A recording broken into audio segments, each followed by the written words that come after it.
Olá, pessoal, sejam todos bem-vindos mais uma vez ao Quem Estudou a Lição. E é com muita alegria que iniciamos a nossa 8ª lição da Escola Sabatina. Iremos estudar novamente junto com vocês e para a gente é sempre uma alegria, um prazer muito grande participar desse grande movimento de conhecimento da Palavra de Deus. Hoje chegamos aí na lição 8, um título importante demais, e quero desejar as boas-vindas aos meus amigos, ao Danilo, a Tamires, ao Daniel. Sejam bem-vindos a mais um programa muito especial. E essa semana é uma semana importante para nós, porque estamos iniciando um movimento muito importante, né? Eu queria pedir que a Tamires começasse falando desse movimento de oração que estamos iniciando aí. Muito bem, então, né, estamos iniciando, né, na verdade já iniciou a partir da quinta-feira, né, ou Ontem. seja, a partir de ontem, iniciamos aí, né, esses 10 dias de oração, que teve até uma mudança, né, na nomenclatura esse ano, que é 365 dias, né, de oração e 10 dias de clamor, né? 10 dias de Então clamor. tivemos aí uma nova roupagem, né, digamos assim, que a igreja está trazendo, mas o objetivo ele continua sendo o mesmo, né? Que a gente possa estar se preparando, pedindo aí porção dobrada do Espírito Santo, para que nós possamos estar preparados para a Semana Santa, né? Semana do Calvário. Amém, amém. Muito bem. Isso mesmo. Então vamos lá, vamos para a nossa lição, meu querido amigo Daniel. Eu queria que ele iniciasse aqui fazendo a oração e já em seguida ele vai compartilhar conosco aqui o tema que nós estamos estudando aí durante a semana e já começar a fazer seus comentários. Olha aí conosco, meu irmão. Oremos então. Senhor Deus, bondoso Pai, muito obrigado, Senhor, por mais uma oportunidade que temos na Tua presença, que o Senhor possa nos ensinar, como também todos os que estão assistindo neste momento. Te pedimos perdão por nossos pecados, e em nome de Jesus, amém. É muito interessante a lição da semana, que tem como título Por que Cristo é diferente? Né? Quando a gente estudou as lições passadas, comentamos de mestres, profetas, deuses, ou coisa do tipo, religiões diferentes, que foi, no caso, o hinduísmo, o budismo e o islamismo, né? Ou a religião islâmica. E aqui, no sábado, ele comenta aqui uma tirinha que diz: um rapaz ou uma mulher procurando ali a salvação, né, de casa, tem casa, trabalho e a salvação, e ele encontra ali João 14,6, que diz: Cristo é o caminho, a verdade e a vida. Então, como encontrar o caminho para a salvação, a Bíblia nos ensina. É Cristo que vai dar isso daí. Eu já pego aqui direto o domingo, que eu gostaria de expandir com vocês o primeiro parágrafo da lição, que comenta ali sobre as religiões que nós vimos durante as últimas semanas, em comparação com Cristo. Por que ele é diferente? O domingo ele propõe que a gente imagine um jantar entre esses líderes, né? Entre essas entidades religiosas aí. No caso, o Buda, o Maomé e o Krishna, do Bhagavad Gita, né? Bhagavad Gita. E quando eles chegam um com o outro ali, a gente consegue ver as diferenças entre eles. Por exemplo, enquanto o Buda ele tentava ali ensinar um caminho, ele tentava ensinar um caminho para a iluminação, que no caso viria após o Nirvana, né? A pessoa que por esforços próprios consegue encontrar por meio de meditação, etc. O Maomé ele trazia ali um caminho da salvação por meio de 5 pilares, 5 ensinamentos que você também faria por esforço próprio, que seriam a reza, o jejum, a peregrinação até Meca, a caridade e a fé, que Maomé era o último profeta. No caso, Maomé ele mostrava ali também o caminho para a salvação por meio de obras. Krishna, de Bhagavad Gita, ele enfatizou justamente em encontrar, alcançar o moksha, que é justamente você quebrar o ciclo de reencarnação entre morte e vida ali, pagando o karma negativo que você teve das vidas passadas. E olha que padrão interessante. Um oferecia iluminação ou verdade, né? O outro oferecia ali o caminho por meio de obras. E o outro oferecia ali um jeito de mudar a sua vida, né? Porque sua vida era predeterminada a partir das vidas passadas. E quando entra Cristo agora neste jantar, ele, de primeira, parece um igual, um mestre com muita sabedoria, com uma orientação moral, porém, quando o desenrolar das discussões elas começam a aparecer, a gente vê uma grande diferença. Porque, de acordo com a Bíblia, né, diferente ali de todos eles, Cristo afirma em João 14,6 que ele é o caminho, a verdade e a vida. Muito mais do que uma iluminação, Jesus Cristo, ele revela a verdade. Muito mais do que você tentar sair da reencarnação, ele dá ali um novo nascimento. E muito mais do que você tentar pagar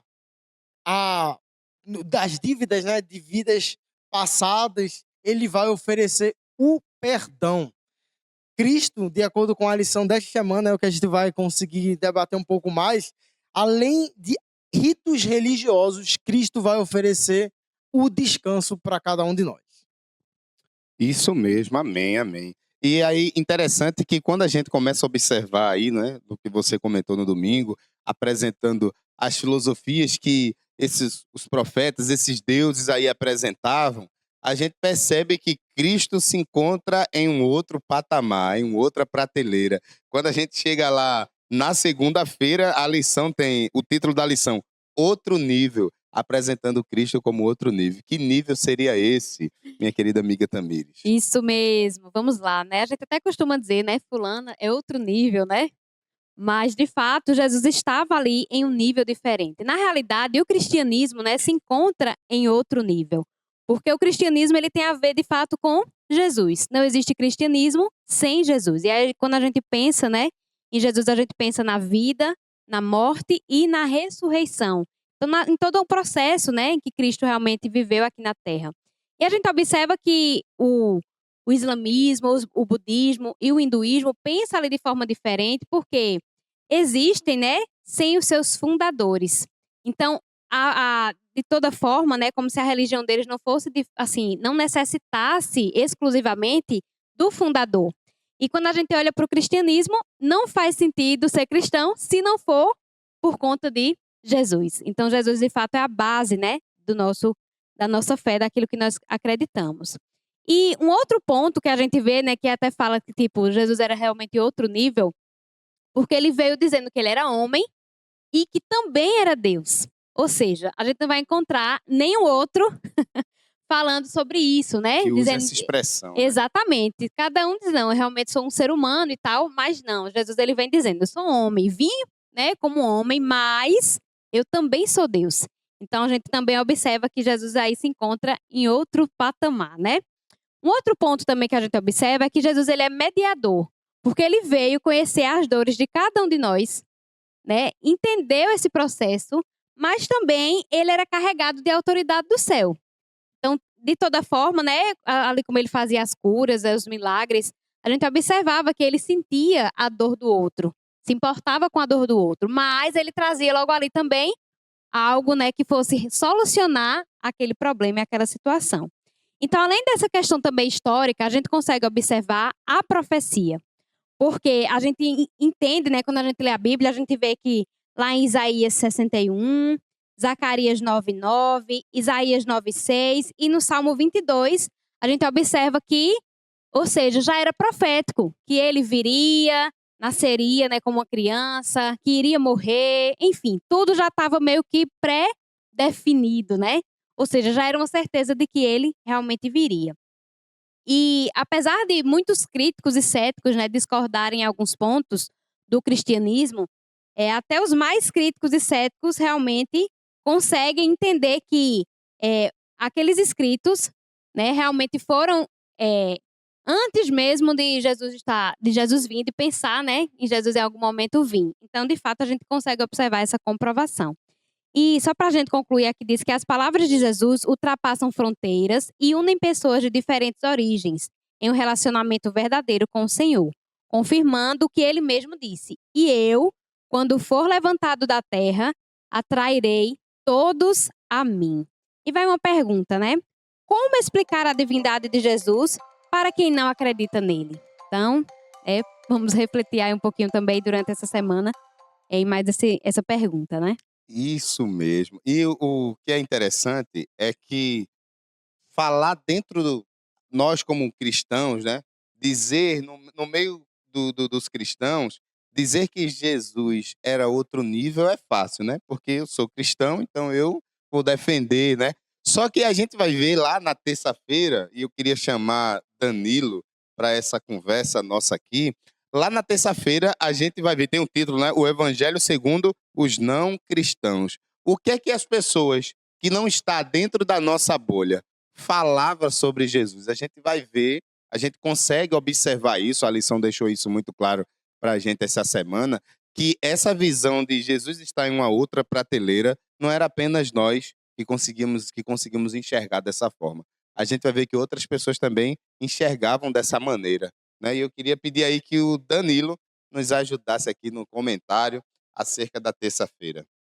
Cristo, ele não foi apenas uma pessoa prometida, né, nas profecias, mas ele foi uma pessoa histórica, né? Na verdade, ele mudou toda a história, né? Ele dividiu a história literalmente.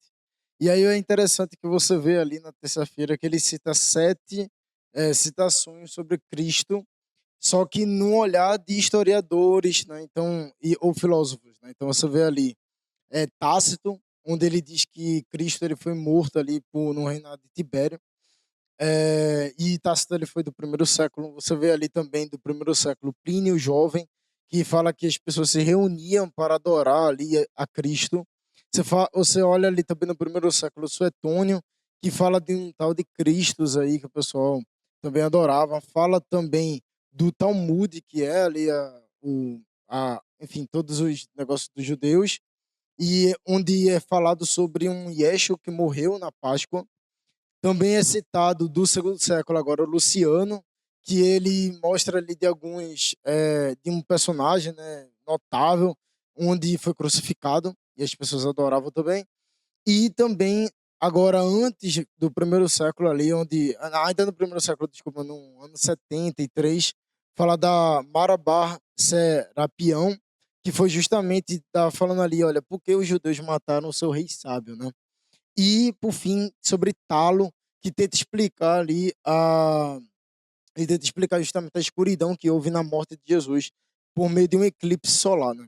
Então perceba que foram 7 evidências ali de um Cristo histórico, falado por historiadores, né? E aí dizendo ali, olha, houve esse Jesus e as pessoas adoravam ele e ele morreu, tá entendendo? Então, só que é interessante que você vê que Cristo ele assim, todos esses testemunhos aqui, eles mostram a evidência desse Cristo histórico, né? Mas a gente não precisava exatamente de recorrer a historiadores externos, né? Existe, por exemplo, ele não foi citado aqui, ele foi citado em outro momento, que foi justamente o Flávio Josefo e etc. Mas a própria Bíblia, ela é uma fonte histórica da mais confiável possível. Você vê ali, você tá aqui o Em Guarda do William Lane Craig, que ele fala o seguinte: ele fala que as fontes primárias da Bíblia, elas datam ali em torno de 60 anos ali após a crucificação, então até 60 anos. E quando você compara isso com outros escritos, né, como é mostrado aqui, o Alexandre o Grande, né, que foi escrito ali por Adriano e Plutarco, eles foram escritos 400 anos depois de Adriano. E ninguém duvida de Alexandre o Grande, tá entendendo? E a pessoa diz que Alexandre o Grande existiu, mas Jesus, que foi apenas 60 anos, não. Não é estranho isso?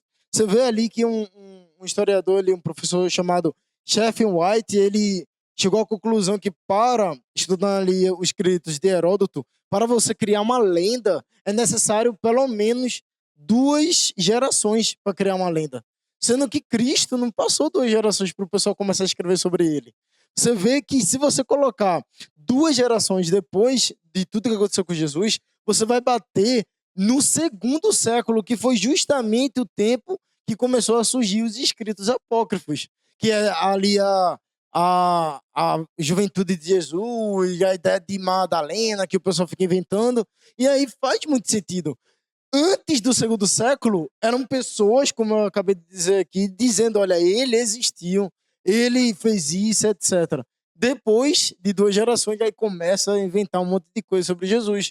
Então, na verdade, você vê na história ali pessoas que, de fato, viram Cristo, ouviram falar dele. E aí eu vou citar aqui novamente sobre o próprio Bíblia, né? Você vê ali que o Novo Testamento, ele é datado em torno de 100 anos, no máximo, até alguns escritos que foi 30 anos, no máximo depois dos seus acontecimentos. O próprio Lucas, ele foi um historiador tão... o Lucas, no caso, escritor da Bíblia, né, o evangelista ali, ele escreveu tantas coisas tão históricas que os historiadores, eles dizem assim, olha, você dizer que ele não foi um historiador de primeira classe é loucura. Também está nesse livro aqui. Você vê ali que Aristóteles, por exemplo, data de 1.400 anos depois de que ele existiu. Você vê sobre Platão, 1.200 anos e são apenas 7 cópias. Enquanto isso, o Novo Testamento é apenas 100 anos e mais de 5.300 cópias. E, por fim, eu vou citar aqui que justamente o historiador, deixa eu ver qual é o nome dele, o historiador Bruce Metzger, ele estudou ali o Novo Testamento, a Ilíada de Homero e o Mahabharata, e viu que parece o mesmo nome, é Bhagavad Gita, né? Acho que só mudaram aqui o nome aqui. E ele concluiu que 99,5% da Bíblia é confiável, enquanto os demais têm uma confiabilidade ali bem inferior, como, por exemplo, a Ilíada de Homero, ele de 15.600 linhas, 764 são questionáveis. E assim vai indo. Então, na verdade, a Bíblia é confiável, Jesus existiu e várias pessoas, além dos próprios escritores, falam isso. Muito bem, muito bem. Eu queria já iniciar aqui a minha parte da fala fazendo uma pergunta importante para você que nos ouve, para você que nos assiste, né? Estar conosco. Como evitar viver um cristianismo sem Cristo?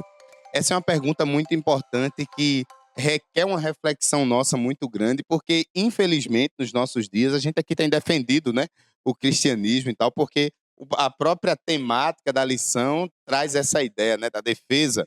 E aí muitas pessoas defendem algo que lá no fundo, nem existe dentro delas. Então é uma pergunta que é importante que cada um possa responder. Então pense, reflita e traga essa discussão para a sua classe, movimente lá, traga esse esquento, né, para a classe. Quer comentar alguma coisa, Danilo? Um detalhe muito importante, perceba aí que eu enalteci o Jesus histórico, né? Mas infelizmente, como o Daniel tinha comentado ali, para muitas pessoas, Jesus ele é apenas esse Jesus histórico, né?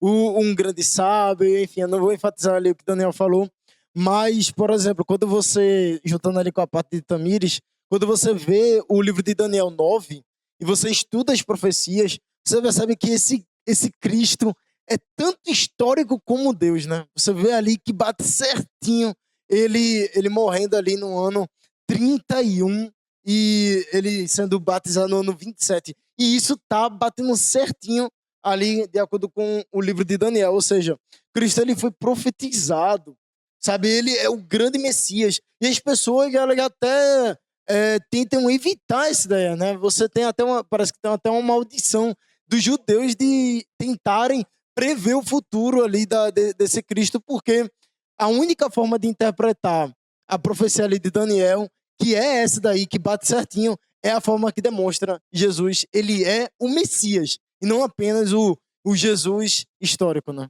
Isso. Tudo que você estava falando foi o sentimento que eu tive, né? Eu passei a ter quando eu estava estudando ontem, né? Esse conteúdo aqui da quinta-feira, que lá tem como título a quinta-feira, uma história para contar. Quando a gente vai olhar, né, até as semanas anteriores, a gente veio estudando as outras religiões, né? E a gente viu como cada uma dessas religiões surgiu. Quando chegamos no cristianismo, quando chegamos na pessoa de Jesus, a gente percebe que o contexto é completamente diferente. a gente vê que, do nada, né, partindo para as outras religiões, e com todo respeito, lógico, mas aqui a gente precisa fazer esse confronto, né, de como cada uma dessas surgiu e como cada uma dessas ela pode influenciar a nossa vida, né, de uma forma muito direta. E aí a gente vai perceber que as outras, por exemplo, surgiu em um momento assim que não se falava nada antes, do nada apareceu e com pouco tempo sumiu, né, a pessoa central, o agente central. Só que quando a gente vai falar de Jesus é completamente diferente. Por isso que eu volto lá atrás ao tema ali que Tamires abordou, né? Ele realmente está em uma outra prateleira. Porque a Bíblia, quando a gente vai olhar para a Bíblia, o que Danilo acabou de falar, a gente vai ver as profecias se referindo a ele, mesmo antes dele vir. Já se falava, a Bíblia já falava, os profetas ali já existia um direcionamento para a sua vinda. Após Jesus surgir, mesmo depois de sua morte, mesmo assim já existia um direcionamento que tudo isso aconteceria. Então, todo o enredo, do início ao fim, já estava projetado na história. Já estava projetado aqui na Bíblia, né? Nesse livro sagrado que nós utilizamos hoje. Então, existia já todo um contexto, todo um caminho preparado, todo um enredo, início, meio e fim. Então, desde o início, já se projetava a segunda vinda dele, a qual nós estamos esperando hoje. Então, a gente percebe que a ideia do cristianismo é muito mais robusta, é muito mais confiável acreditar do que em outras religiões como foram apresentadas, da forma como elas foram apresentadas. Não dá uma credibilidade ao que foi projetado, ao enredo que foi construído deles. Só que quando a gente vai para Jesus aqui é completamente diferente. Por isso que a gente vai ver aqui o próprio, como foi falado aqui também por Danilo, né? Quando ele comenta aqui nessa parte onde vai falar dos não cristãos, né? O que é que eles têm a falar de Jesus. A gente não vai ver tantos assuntos assim se referindo aos líderes, né, dessas outras religiões. Por quê? Porque, de fato, a robustez a gente encontra na história de Jesus. Então, se a gente for olhar esse Jesus histórico, a gente vai ver muita coisa realmente. E por isso que a gente sai da prateleira do Jesus histórico e passa a ter o Jesus como algo que faz parte da nossa vida. Porque na Bíblia, aqui, em todo o contexto, em toda a sua história, a gente vai ver que ele nos oferece muito mais do que ele promete nos oferecer. Então, por isso que realmente é vantajoso, é certo nós acreditarmos nesse Jesus aqui apresentado. Então, por isso que a gente não seguimos a Cristo somente porque alguém nos ouviu falar, é porque, de fato, são muitas evidências que nos levam a servir a Ele de todo o nosso coração. E aí a gente chega agora para o final, né? Nos encaminhamos agora para o final da nossa lição.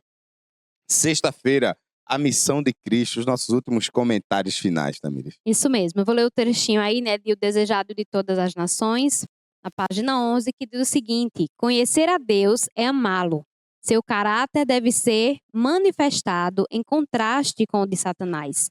Essa obra poderia ser realizada unicamente por um ser em todo o universo. Somente aquele que conhecia a altura e a profundidade do amor de Deus podia torná-lo conhecido. Sobre a escura noite do mundo, devia se erguer o sol da justiça, trazendo salvação nas suas asas. Então, de fato, né, apenas o próprio Deus teria a capacidade, né, de salvar a cada um de nós que aqui estamos e a você também que está nos acompanhando. E vamos aí a uma última pergunta, né? Hoje em dia, todo mundo defende a sua verdade, né? O que muda na sua vida ao saber que Jesus afirmou ser a verdade? Então, quando a gente entende, né, de fato, quem é esse Jesus, quem é essa verdade, as coisas mudam completamente na nossa vida. Isso, muito bem, é verdade. Queridos, chegamos ao final de mais um estudo da Palavra do Senhor. Espero que essa lição tenha sido muito útil para você, assim como foi muito útil para a gente poder reafirmar aquilo que a gente já acredita, né? Uma lição como essa, ela vem a calhar para a gente, né? Faz a gente acreditar ainda mais naquilo que a gente já acreditava. Então, que essa lição realmente possa ter feito a diferença na sua vida, que você possa compartilhar amanhã dentro da sua classe. Não esqueça de seguir a página, de compartilhar com os seus amigos, de deixar lá seu comentário, isso é muito importante, de curtir, nos ajude para que a gente possa estar compartilhando essa mensagem para mais pessoas. Deus possa abençoar você, se envolva nesses 10 dias de oração, nessas 365 dias de oração. Isso é muito importante para que a gente possa estar aumentando cada vez mais a nossa fé e amadurecendo a nossa vida espiritual. Vamos orar? Quero convidar você nesse momento a fazermos a nossa oração final. Feche seus olhos e vamos orar. Senhor, nosso Deus e Pai, muito obrigado por mais um estudo da Tua Palavra. Como foi bom aqui a gente separar esse momento para compartilhar daquilo que durante a semana foi o nosso instrumento de estudo da Tua Palavra. Que essas pessoas que também estão nos acompanhando também possam ter aprendido cada vez mais e que todo esse conteúdo possa fazer a gente se achegar cada vez mais perto do Senhor. Abençoa cada um de nós, abençoa essas pessoas que estão nos acompanhando, em nome de Jesus. Amém.